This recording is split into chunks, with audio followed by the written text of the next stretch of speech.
Well, the opposition in Bihar became the first political alliance to officially announce its manifesto. The RJD, the Congress Party, the left parties, and the VIP of Mukesh Sahni, who's a prospective deputy chief ministerial face of the united opposition. All of them came forward today and they have released Mahagathbandhan's manifesto. And before I take you through the key takeaways of what promises have been made, let me tell you why understanding the promises made in 2020 is important. Well, promises don't pay for themselves. There's always some economic viability that has to be thought through, but that is, of course, the trouble that the ruling party has to go through. In 2020, it was very interesting because it was the first election that was happening during COVID.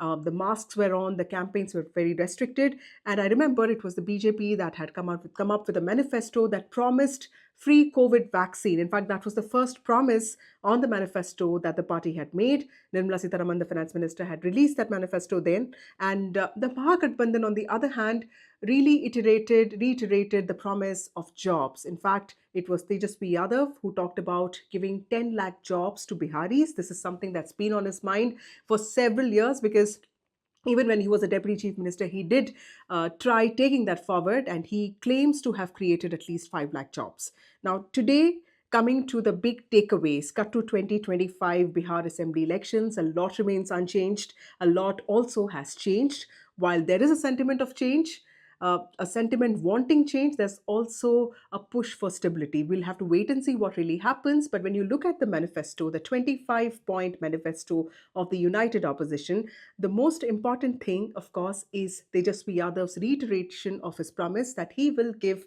every family in Bihar a government job. He says that that will be put in place within 20 days of his government coming to power. He also talks about Jeevika Didis. He says that Jeevika Didis will be made permanent workers. Now, remember, there are over 1.4 crore community workers or community mobilizers. These are also called Jeevika Didis in the state of Bihar. He has promised them 30,000 rupees as salaries. They are very important in not just mobilizing society, but also taking care of a lot of health concerns, educational concerns, Anganwadi concerns. So that's a big promise that he has made. This is something that he announced in earlier rallies. He has put that in writing as part of the Mahagathbandhan's manifesto. The MGB manifesto, as expected, also talks about revoking the Waqf Act. This was passed by both houses of the parliament. It's law now. It looks at streamlining the way Waqf properties are run.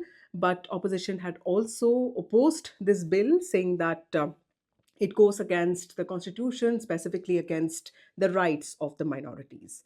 Amongst the other big takeaways of the United Mahagathbandhan's manifesto is Tejaswi Yadav's big promise to youngsters and also to improve investment in the state. He says that he will focus on creating special economic zones. He will look at creating IT parks, food parks, and also dairy-based industries. So that is important considering that he has also been playing on the sentiment of how factories, if you're putting up factories in Gujarat, you can't ask for victory in Bihar. Factory lagega Gujarat mein, victory aayega Bihar mein, nahi ho sakta. That's what he has been repeating in his rallies. So he has focused on that as well.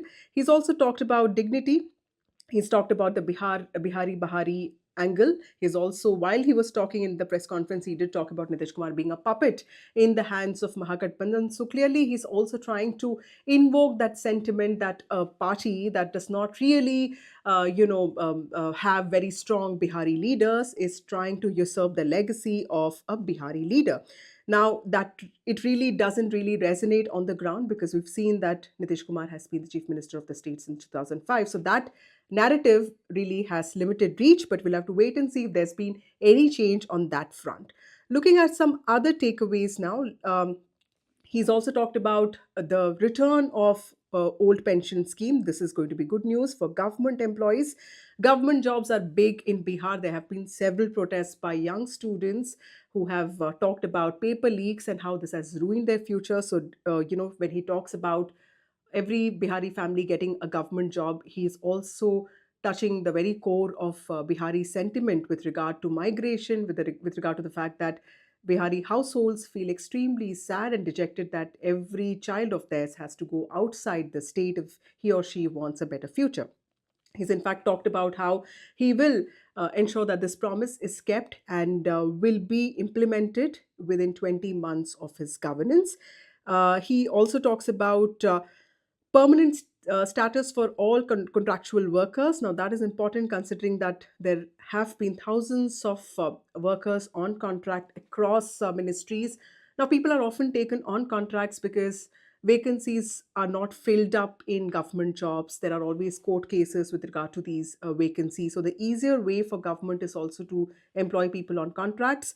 And so, there are hundreds and thousands, in fact, lakhs of people in several states who are on contracts. And Tejashwi Yadav was reaching out to them by saying that he will give them permanent status once he comes to power.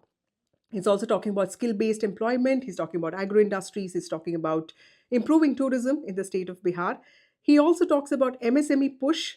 Remember, Bihar is one state where the land holdings are very small. In fact, it is one state where the land holdings are probably only slightly more than what we see in Kerala. So, agrarian crisis has always been a problem here. This is also a state where the middlemen make a lot of money. Of course, Nitish Kumar tried to bring in a lot of reforms. Some of them have worked, and here Tejasvi Yadav is talking about pushing infrastructure, and he's saying that there will also be industrial clusters across 2,000 acres of the state, and this is also to, in some ways, a retort to the BJP's push for infrastructure, because for the BJP, the fact that it has really pushed infrastructure in Bihar as part of the double engine Sarkar has been a strong point of its campaign. He's talked about the Mai Behan Man Yojana, which also means 2,500 rupees per poor women. It's a financial assistance, and he says that this will start in the month of December. Now, this is a scheme that has been tried and tested by all parties, including Congress Party, the guarantees which have come about in the states of Telangana, Karnataka. You've seen the BJP do the same thing in Haryana and also specifically in Maharashtra, where the party won a landslide. In fact, the NDA won a landslide in the recent most election of Maharashtra. This is a copy of the same scheme, and interestingly, Tejasvi Yadav also talks about increasing reservations for the SE community. He also talks about the EBC community members getting easier loans up till 3 lakh, and he also talks about social security pensions. He talks about 3,000 rupees per month to people who to women who are widowed, and also to people who have physical disabilities, and more importantly 200 units of electricity, and protection against microfinance harassment, something that's been a problem in the state of Bihar.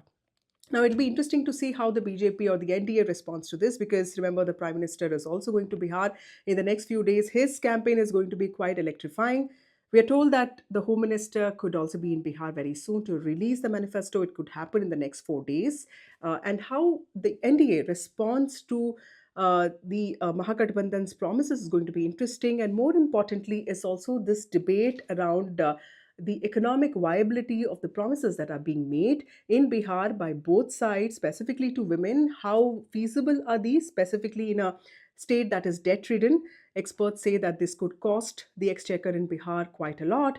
And remember, Bihar does not have that kind of industries which a lot of other prosperous states in the country have. So there's going to be a lot of dependence on central assistance. How is that going to come?